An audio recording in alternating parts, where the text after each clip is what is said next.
You're listening to Comic Reflections, episode 231. I'm your host, Nicholas Prom. And I'm Captain America's middle-aged sidekick, Jeff Barnhart. Yeah, I'm more mature than Bucky Barnes. Yeah. Comic Reflections is brought to you by The Outhousers. You can find our show and other neat content at theouthousers.com. And if you enjoy this program, please subscribe to us on either iTunes or Stitcher. Okay, enter the Tumblr. Yes, the first story we're going to talk about is from Tales of Suspense number 83, cover dated November of 1966. Cover art penciled by Gene Colan and inked by Jack Abel. And this is one of the Iron Man covers, so it's Iron Man and who's that? I don't know. Somebody. Yeah. Okay. Somebody big and mean. Okay. Might be part of that Titanium Man story arc that I think we've seen, Mm-hmm. but we'll read those stories someday. Mm-hmm. But anyway, as you said before, the story in this issue is called Enter the Tumbler. It was written by Stan Lee, penciled by Jack Kirby, and inked by Dick Ayers. Okay, the Adaptoid from last time has turned into Captain America, and he's hanging out at the Tony Stark... The Avengers Mansion? Avengers Mansion. Tony Stark lives somewhere else? Is that the deal? Okay. Yeah. He donated the mansion to them. So, Captain America is attacked by the Tumbler, and who thinks he's the real Captain America, but he's actually the Adaptoid. Right. You follow us so far? The Tumbler, which is a stupid name. Why don't you call himself the Jumping Jack or the Squat Thrust? It's really, for crying out loud. The Tumbler. Alright.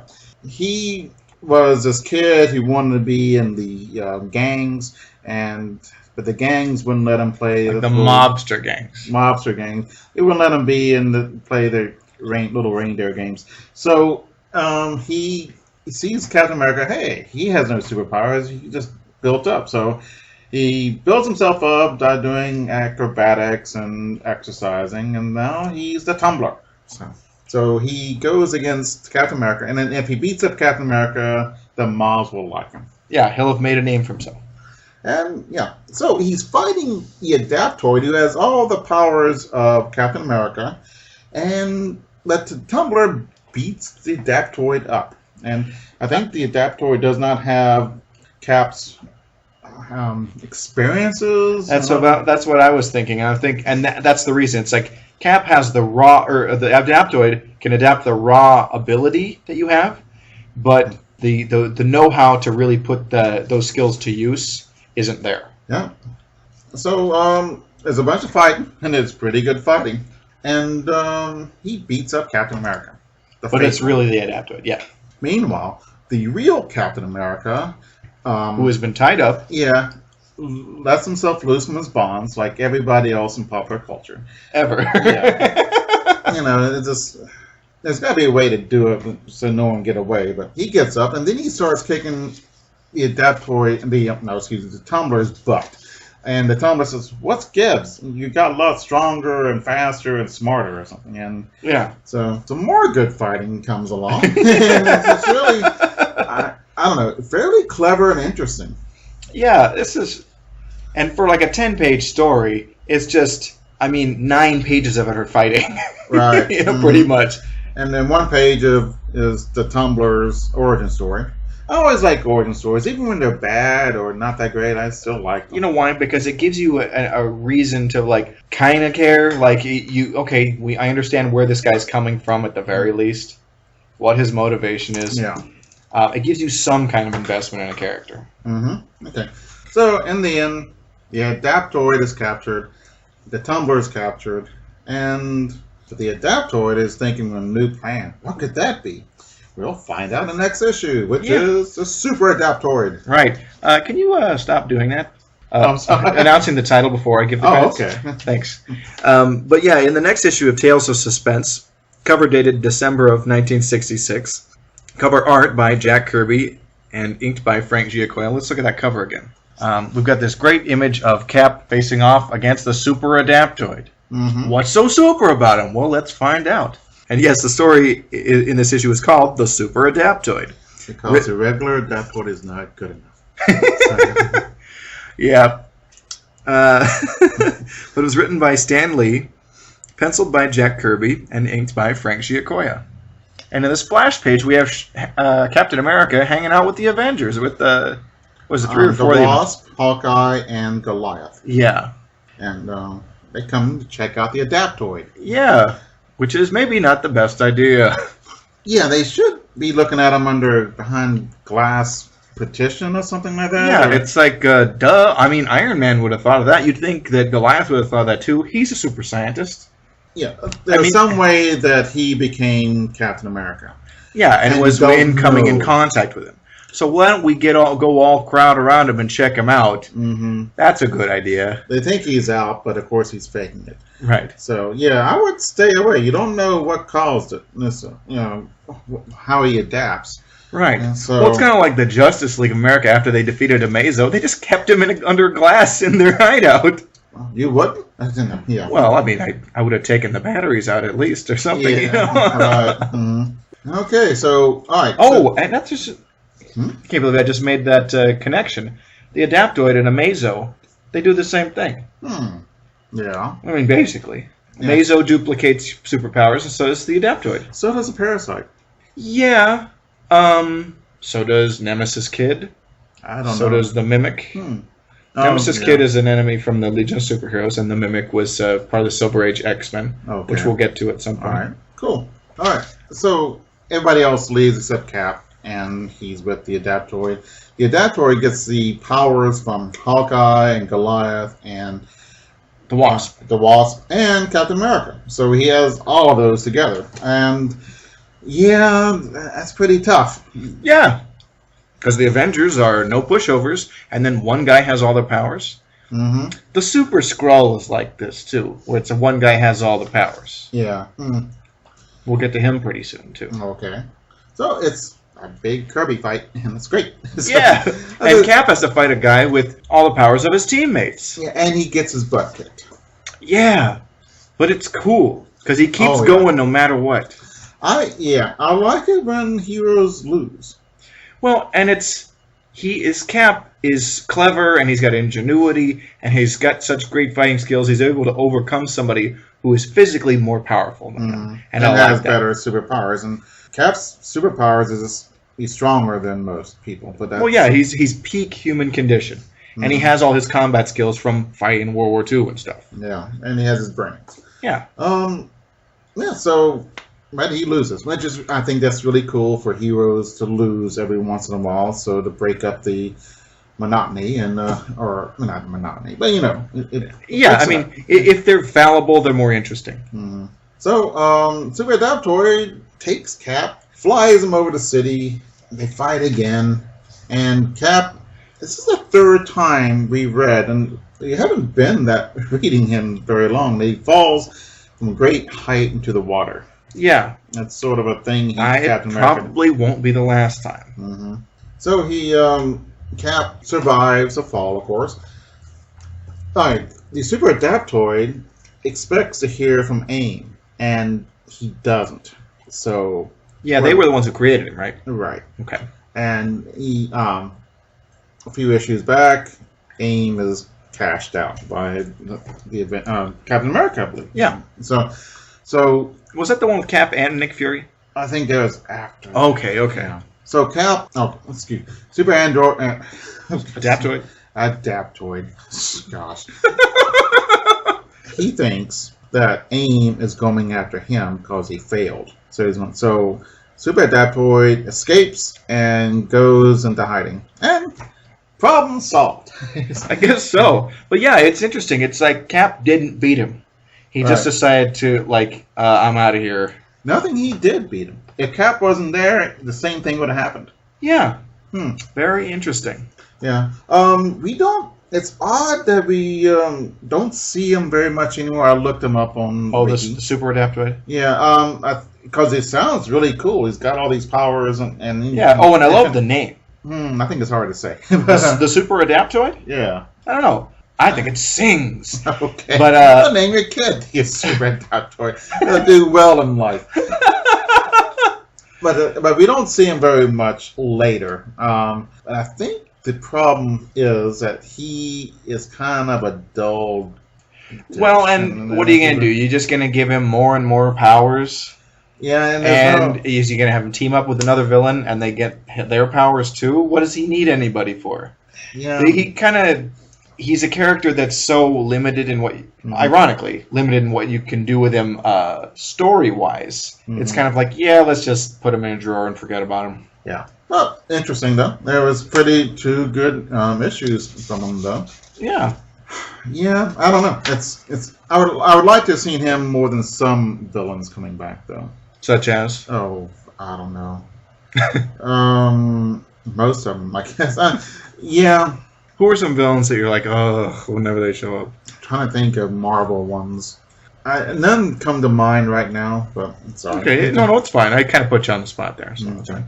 But on to the next issue. It's Tales of Suspense number 85. Cover dated January of 1967. Cover art penciled by Gene Colan and inked by Frank Giacoia. And on this very dynamic cover, Iron Man is in chains, and he is at the mercy of the Mandarin. The Mercer? Shut up. I meant mercy. Sometimes, I know. Like you never screw words up? No. I do all the time. I'm like, hello, pot. This is the kettle. I'm calling you black. Yeah. But the story in this issue is called, the cap story rather, is called The Blitzkrieg of Batroc, the lightning war of the Frenchmen. Yeah. I guess Attack Eclair would cause too many teenage boys giggles because that's what it is in French. And Blitzkrieg is a German word that the Germans really didn't use. It's not an official term. It means lightning war in German. Right. It's almost a portmanteau.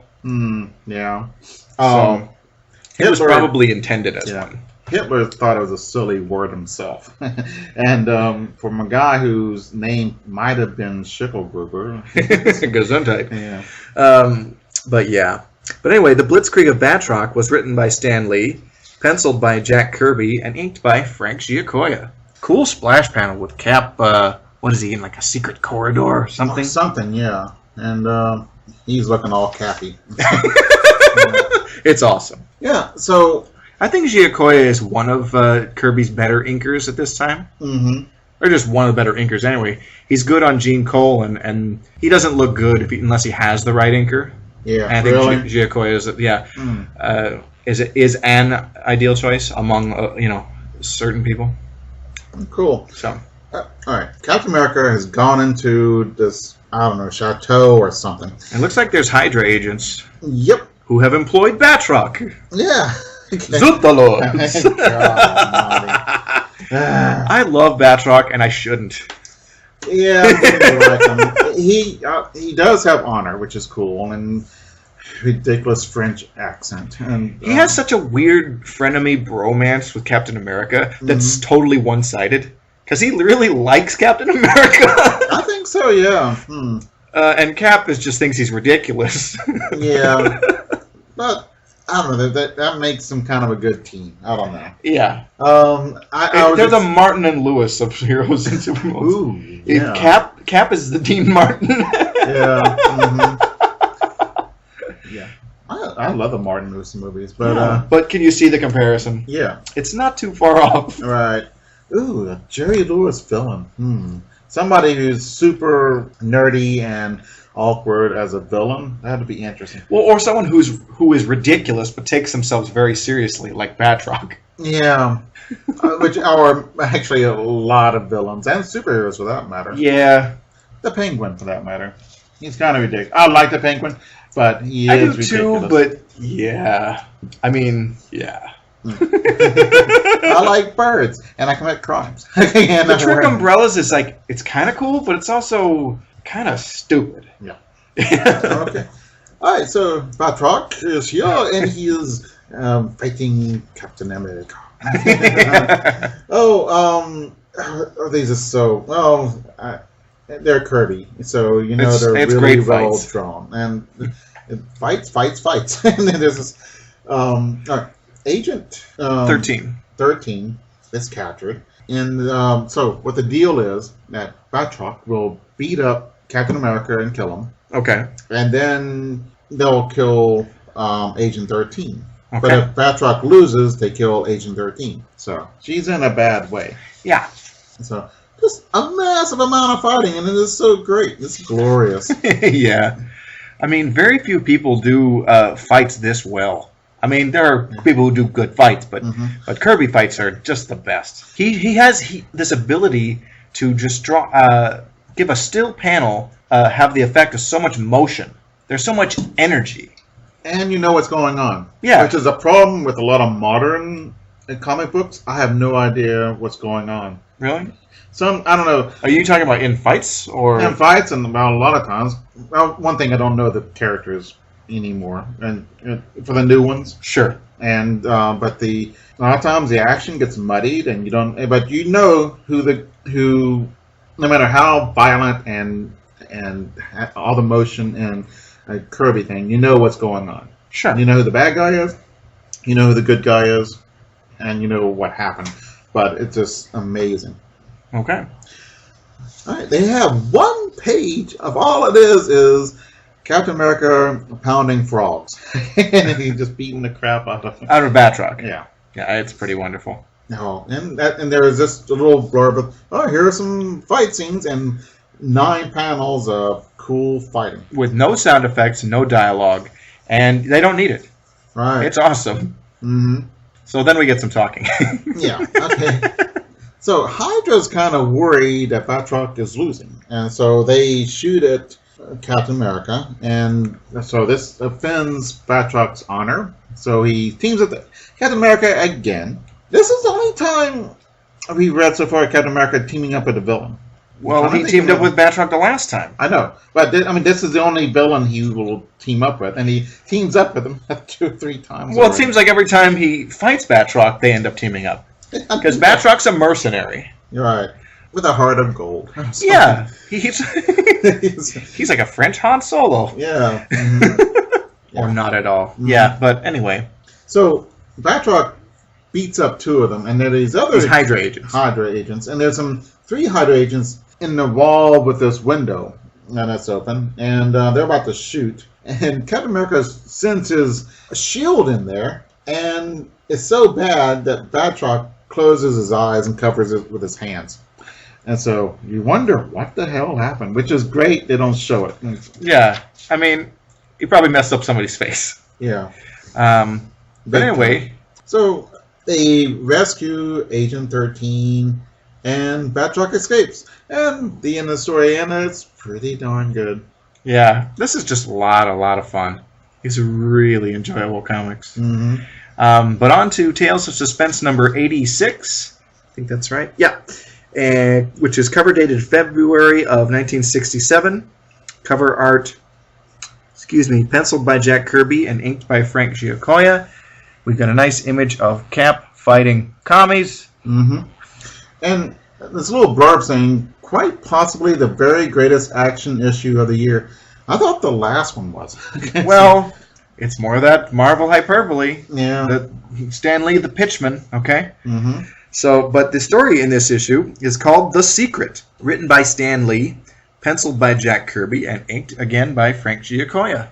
Really great. Another splash panel, Cap sneaking up on some bad guys. With really cool Kirby weapons. Yeah. Their helmets and all their equipment is really neat. Yeah, and everything is drawn so well and interesting, and you just spend hours looking at the little details, and there's this.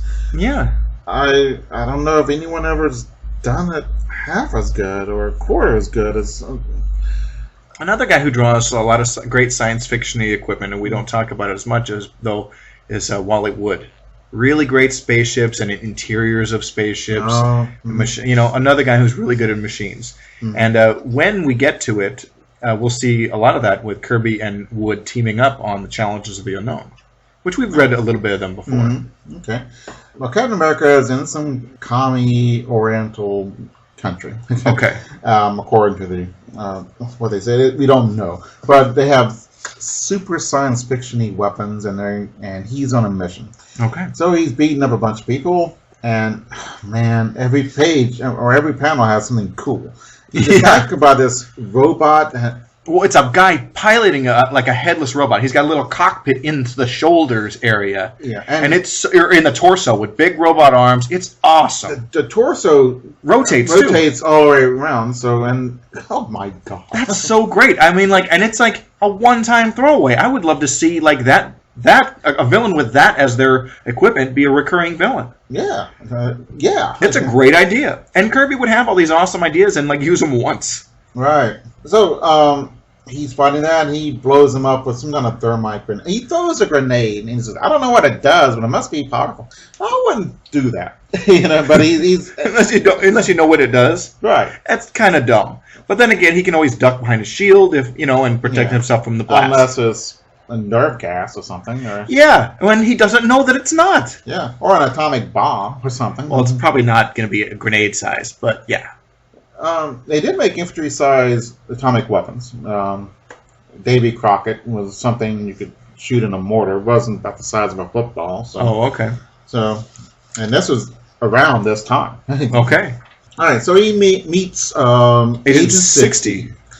And Agent 60 is... He's undercover with the commies, right? Right, and he is burnt out. And he can't go on. Yeah, well, the pressure of trying to be...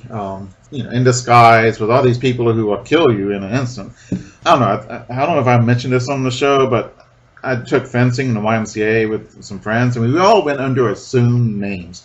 And yeah, you did tell me that, but not on the show, I don't think. But the thing about being under assumed name is that your name, when someone says anything close to Nick, you perk up. Right. Oh, they said Rick. Oh, it's not. But but if you assume, because I get what you're saying. Yeah.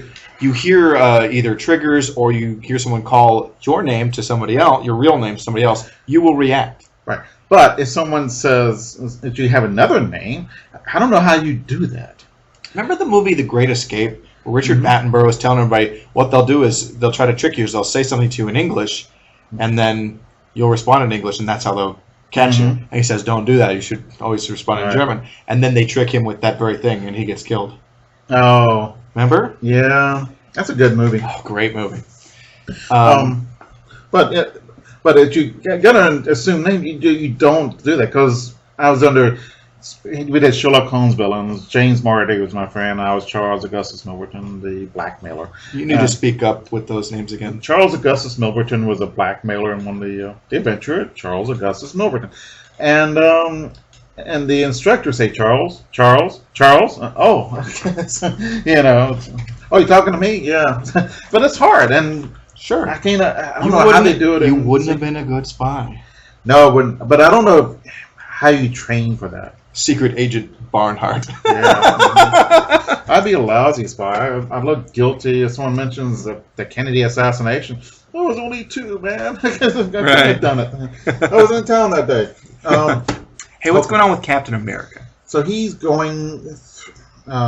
He talks to Agent 60, and he gets the plans for the Z-Ray. Right. And so he's got to blow it up. Agent 60 said, "I can't do it," and Captain America says, "Well, I've seen people with combat fatigue, so it's not his fault." Yeah. So Cap leaves him.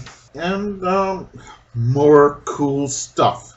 I mean, the handguns, the submachine guns, everything looks super cool. So, and I don't know how Kirby does this. I don't know, he's born that way or something. I guess. The magic of Kirby. Yeah. So so he's beating up a bunch of people. And here comes this cool flying car with a big ray gun on it. And Agent 60, for one last push, he kills everybody on the sled and gets shot himself, so he dies. Okay. Honorably, so. Yeah, as a hero, right? Mm-hmm. And so Cap gets on the flying car, and he goes around blowing people up, and then he destroys the Z-Ray, and then he goes out for his date, but Agent 13 stands him up because she's got a mission. Well, they had a date, but then she was sent on another mission. Yeah. Dang it. I know. He'll catch up with her eventually. Yeah. So our next story comes from Tales of Suspense, number 87, cover dated March of 1967. Cover art, penciled by Gene Colan and inked by Frank Giacoia. It's another Iron Man cover with Iron Man against the Mole Man, which I want to read that. Mm-hmm. I guess we will. Someday. But the Cap story is called Wanted, Captain America, written by Roy Thomas, penciled by Jack Sparling, and inked by Joe Sinnott. Yeah. All right. Normally I like Roy Thomas writing, but I didn't like this story. I thought it was really comics by numbers. Yeah. And Jack Sparling doesn't fit with Marvel Comics at all. Remember he did Mighty Samson? Oh. Yeah, interesting villain. He's vituperous. and that's what, I guess, who wrote it? Roy Thomas, I guess. Isn't the word vituperous? Vituperous? Is that how you pronounce it? I think so. It means worthy of blame. Right. I had to look it up. I had never heard of it. So. It's kind of an obscure word. Mm-hmm. But the planner, the master planner. Yeah. Which we don't see very much later. No, never. He's a one-off. There's another master planner, but it's Doc Ock in a story before he reveals himself as Doc Ock. He's kind of like Squire Gothos from Star Trek. Yeah, you read that in your notes, and I think the sideburns are the only thing that makes him seem like that. He comes across as a villain from the old Batman show, like one of the villains from not the comics. Yeah, it's kind of dramatic and kind of, I don't know, the word fey mean, is that correct? I'm not sure, but it's kind of dramatic. Sure. And he's laughing all the time. So. Of course. Gotta know he's a villain. Okay, but he's dressed up like Captain America. What's going on?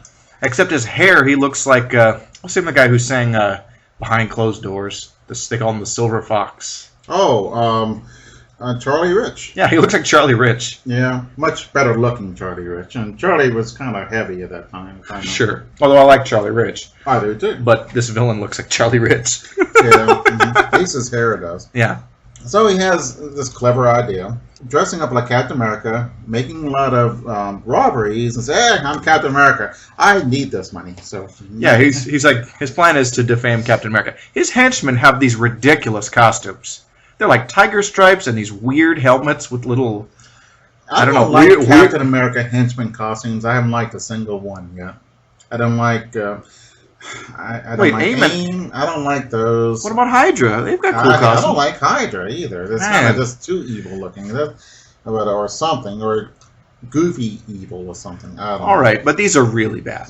Yeah, they stand out in the crowd. Yeah, I mean, they've got helmets with these goggles and like a weird ornament on the top of the helmets. And again, tiger stripe bodysuits. Yeah.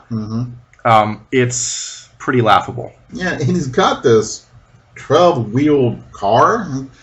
I guess it just looks futuristic and science fiction-y, but it's like, oh, it's so bad. Yeah. And what is the weapon that the Master Planner has? It's got a finger or something. It's something he mounts on his wrist. Yeah. Is it like a vibra gun or something? Yeah, something like that. Okay. Proton beam. Oh, thank you. Okay, that's really important. Well, of course. Yeah. Well, it plays heavily into the story. Right. All right. So everyone is concerned. We look at average Joe citizen as they're really shocked that here is Captain America robbing banks, and some people can't believe it. Some people believe it. And there's an extended sequence of various people reacting to that, watching it on television.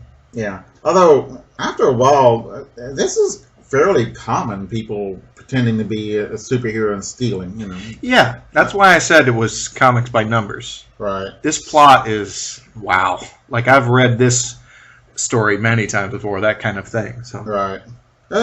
So yeah, and he's Master Planner is a monologuer and a half. Man. So Steve, Captain America, the real Captain America. Yeah.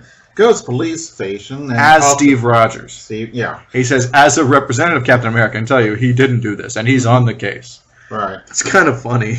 Yeah, why don't you sing Jarvis or something? Why go to the police at all? Why don't you just go into action as Captain America and clear your name? Right. Or I don't know, write a letter to the editor's page or something, or something. It's sort of like it's very odd. And kind of not useful. I mean, yeah, it didn't serve any purpose in the plot for him to go and do that, I don't think. Yeah. Other than to take up a couple pages. Right. All right, so Captain America sees a fake captain and starts pounding the crap out of him. And Master Planner starts running, and he's chased. And Also, part of his plan was he wanted to steal Cap's shield. Right. Because he thought it was full of like transistorized gadgets, Mm-hmm. which it's not. Right. Used to be, but not anymore. Yeah. And he wins. Cap the does. real Cap. And that's the end of the story. Yeah. Oh, well. Yeah, pretty bad. Pretty bad. But the next issue, Tales of Suspense number 88, cover dated April of 1967. Beautiful cover art, if you'll turn back to that, by Gil Kane. Mm-hmm. And it's great. We see Cap against the Swordsman and Power Man, Mm-hmm. not Luke Cage. That comes later. Okay. This Power Man would later get growing powers, embiggening powers he steals from Hank Pym and become the villainous Goliath. Oh, okay. Where things get confusing. Yeah. But anyway, the story in this issue is called If Bucky Lives. It was written by Stan Lee, with art penciled and inked by Gil Kane. Okay. It's got quite a hook. Yep. Bucky is on TV asking for Captain America and to free him. Now, it's one of those view screen messages, not like television broadcast, right? I guess. Like it's somebody hacked. It's a video monitor. On the automatic video monitor, so somebody hacked and sent a transmission to like Avengers Mansion or yeah, whatever. it's not like it's on CBS or something. Right. Great. I just want to make that clear. Mm-hmm. All right, so Captain America gets on, what is this thing called? The Supersonic Cruiser, which looks pretty cool. Yay! Which is solar power, which is kind of early for solar power. That's usually a 70s thing. Yeah, but it was probably, ideas for it were probably turning up in Scientific American.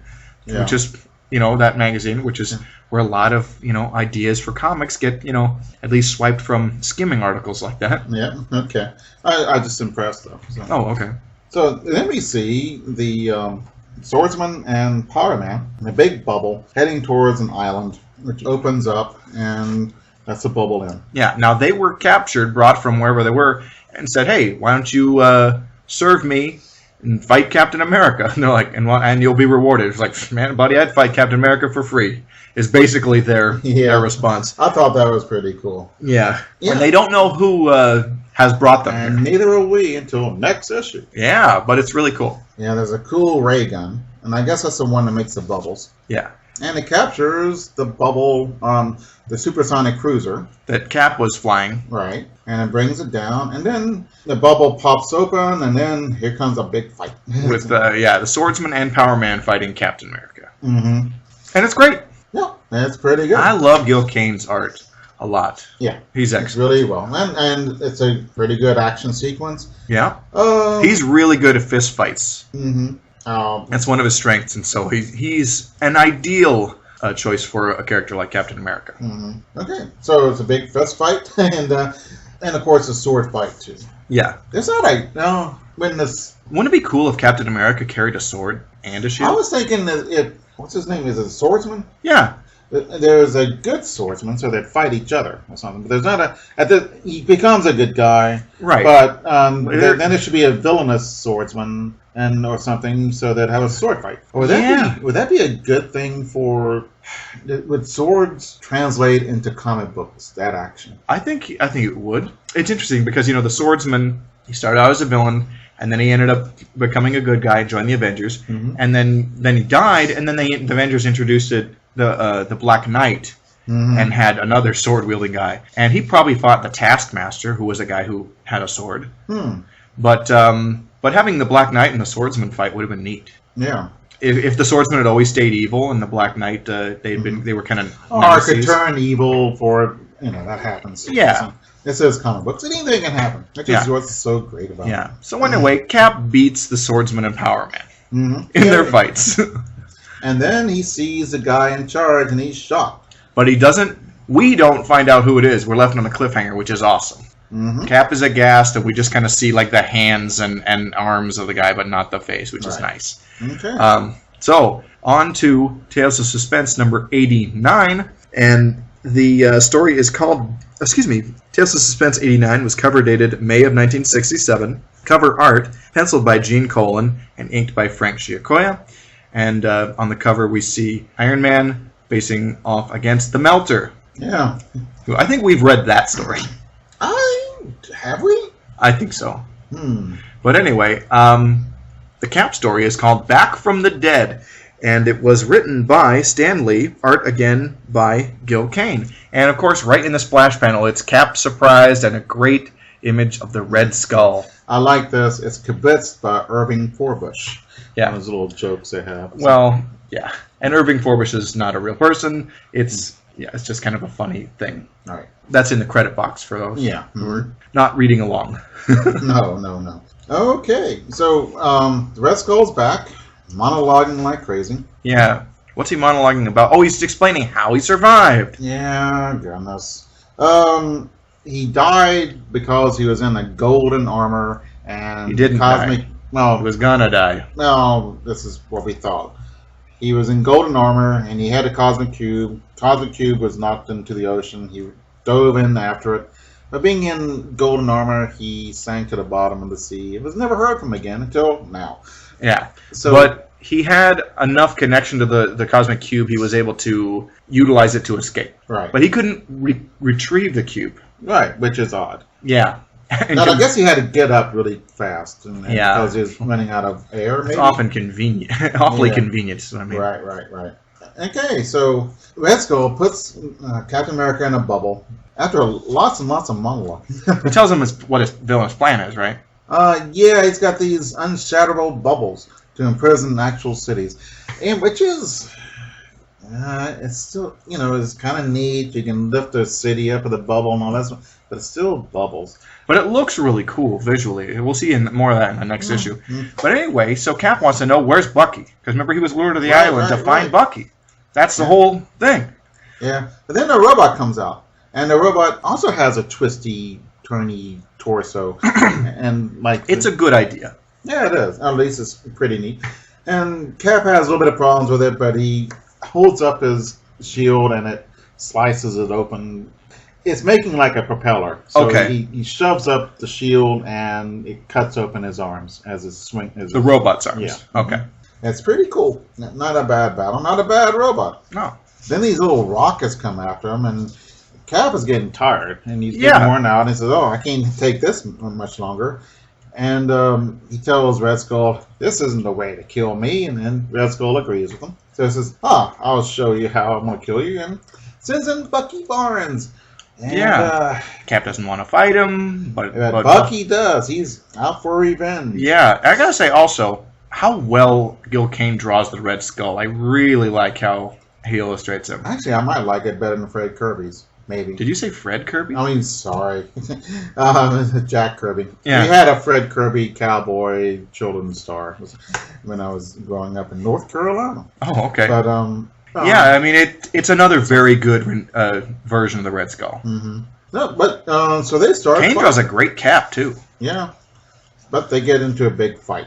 Cap and Bucky. Bucky is blaming Captain America for not letting him fight and taking all the glory, blah, blah, blah, and blah. leaving him to die. Mm-hmm. So they fight. And turns out Bucky is just a robot. Yep. And Cap is super pissed at the Red Skull for messing with him like that. Mm-hmm. Come on, that's what he does. Yeah. Are you surprised?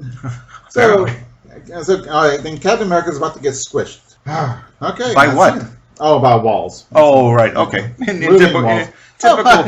By balloons. I don't know. Well, I'm just asking. By marshmallows. Yeah. By closing in walls, which is great. It's what supervillain doesn't have a room with squishing walls? It's pretty great. I know I do. So. Right. So the next issue, turn back to the cover, is Tales of Suspense number 90, cover dated June of 1967. Cover art penciled by Gil Kane and inked by Frank Giacoia. And we have a great image of Cap and the Red Skull in the Skull's ship or whatever, and they see a city being torn out by its roots and floating in a bubble. And I believe that is New York City. Yes. It's awesome. Mm-hmm. So the story in this issue is called And Men Shall Call Him Traitor, written by Stan Lee, penciled by Gil Kane, and inked by Joe Sinnott. And you'll notice, I think Kane at this time inking his own stuff, his inks are a little thinner.